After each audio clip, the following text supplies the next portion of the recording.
গৰুৱাঝাৰত আদিবাসী বৃদ্ধৰ মাটি বেদখলৰ বিৰুদ্ধে সৰব আছা।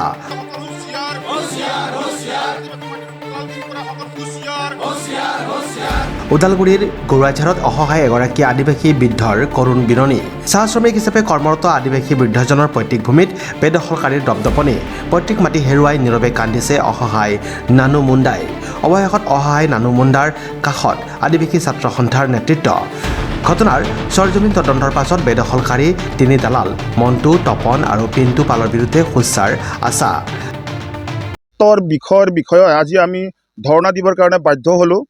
আজি যিহেতুকে অৰঙাজুৰি কাষতে গৰিয়াঝাৰত যিহেতুকে আমাৰ আদিবাসী পৰিয়ালৰ এগৰাকী নানু মুণ্ডা নামৰ এগৰাকী ব্যক্তিৰ যিহেতুকে ইয়াত মাটি আছে, 1 বিঘা 1 কঠা 17 লেচাৰ যিহেতুকে মাটি ইয়াত আছে। আৰু সেই মাটিটো যিহেতুকে অৰঙাজুলি চাহ বাগিচাৰ চেলিং এক্টৰ যিহেতুকে মাটি, আৰু সেই মাটিটো কেৱল মাত্ৰ চাহ বাগিচাত কাম কৰি থকা বনুৱাসকলৰে যিহেতুকে অধিকাৰ থাকে। সেই নানু মুণ্ডাৰ মাটি যিহেতুকে 2020 চনলৈকে তেখেতে যিহেতুকে খাজনা দি আহিছে, আৰু সেই মাটিৰ দাগ নম্বৰ যিহেতুকে 90, আৰু সেই 90 নম্বৰ দাগ নম্বৰত যিহেতুকে নানু মুণ্ডাই ইতিমধ্যে 2020 চনলৈকে যিহেতুকে খাজনা দি আহিছে।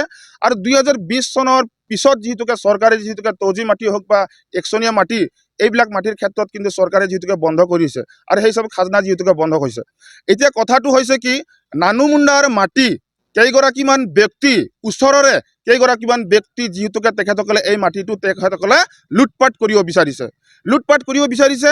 আৰু নানু মুণ্ডাই যেতিয়া নেকি এই মাটিডৰাত আছিল, এটা সময়ত যিহেতুকে তাৰ ঘৰ যেতিয়া জ্বলি গৈছিলে, ঘৰ জ্বলি যোৱাৰ পিছত তেওঁ যিহেতুকে ওচৰৰে অৰঙাজুলি চাহ বাগিচাত তেওঁ যিহেতুকে ৱৰ্কাৰ হয়, চাহ শ্ৰমিক যিহেতুকে হয়, তাতে যিহেতুকে বসবাস কৰি আছিল।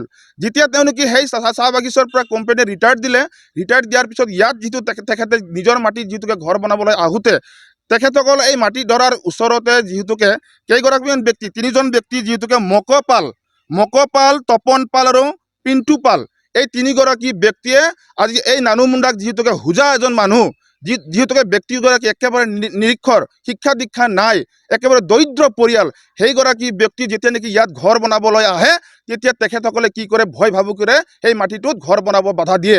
আৰু তেখেতসকলে এই মাটিটো দখল কৰিব যিহেতুকে বিচাৰিছে। আৰু যেতিয়া নেকি ঘৰ বনাবলৈ আহে বাধা দিয়ে, তেতিয়া যিহেতুকে তেওঁ ভয়তে যিহেতুকে আদিবাসী ছাত্ৰ সন্থাৰ ওচৰত তেখেতে এটা আবেদন দিছিলে। আৰু সেই আবেদনৰ ভিত্তিত আমি যিহেতুকে যোৱা জানুৱাৰী মাহৰ 21 তাৰিখে আমি এটা সভা এখন আয়োজন কৰিছিলোঁ। আৰু সেই সভাত আমি এইসকল ব্যক্তিক মকপাল, তপন পাল আৰু পিণ্টু পালক আমি আদিবাসী ছাত্ৰ সন্থা হৈ পেলাই তেখেতসকলক আমি সেই সভাখনত আমি মাতিছিলোঁ। কিন্তু সকলো দল সংগঠন, আদিবাসী ছাত্ৰ সন্থা, আদিবাসী বিদ্ৰোহী সংগঠন, ইয়াত থকা VDP, ইয়াত থকা গাঁওবুঢ়া, ইয়াত থকা অঞ্চলত যিমানখিনি বুদ্ধিজীৱী আছে, চাহ বাগিচা অঞ্চলত থকা চিটু, চাহ মজদুৰ সংঘ, অসম চাহ জনজাতি ছাত্ৰ সন্থা, এই সকলোকে আমি মাতিছিলোঁ। তেখেতসকলে আহিল।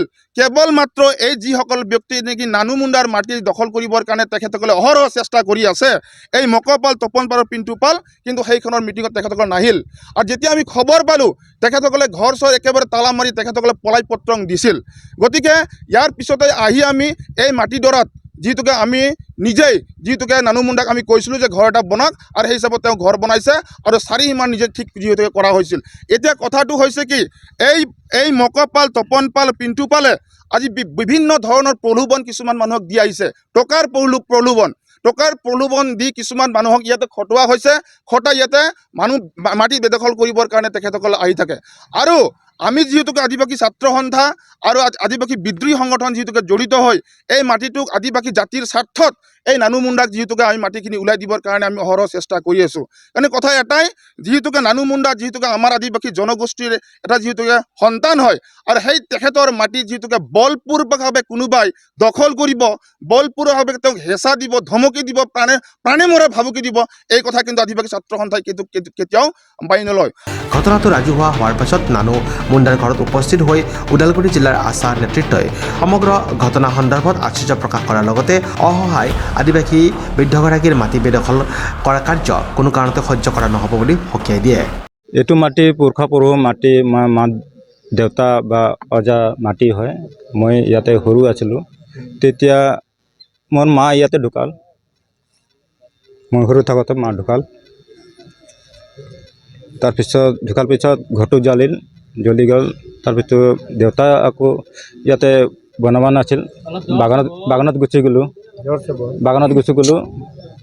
তাৰপিছত দেউতা আকৌ চিন্তা নকৰলা মই ভাবছোঁ অলপ মই শিক্ষা কৰিলোঁ শিক্ষা পাইছোঁ আৰু তেতিয়া মনত আহিল যে মই ইয়াতে ঘৰ আছিল ঘৰ আছিল তেতিয়া মই ভাবছোঁ নহয় সেইটো মাটিত মই ঘৰ বনাম থাকিম এতিয়া ঘৰ বনাব অহাৰ পিছত কি হ'ল আপোনাৰ পৰিৱেশটো কি হ'ল পৰিৱেশ এতিয়া ইহঁতে বাধা দিয়ে মোক কিয় বনাইছা ঘৰ কোনে বাধা ঘৰকী দিয়ে মাৰিব খোজে ইহঁতে কোনে বাধা দিয়ে তপন পাল মক পাল ইহঁত তিনি ভাই আৰু কয় যে কিয় বনাই আছা তেতিয়া পুলিচে মাতে বাধা দিয়ে পুলিচ আকৌ থানাত মাতে আপোনাক কি ধমকি দিছে নেকি ধমকি দিছে কি বুলি কৈছে কিয় বনাইছা যা পলাই যা ইয়াতে বনাব নালাগে নহ'লে এতিয়া পুলিচ আহিব মাতিম আপোনাৰে মাটি আৰু আপোনাৰ ওপৰতে নিৰ্যাতন চলাই আছে হেৰাছমেণ্ট দিয়ে মোক সদায় সদায় তেনেকৈ কৰে মোক এতিয়া আপুনি ক'ত থাকে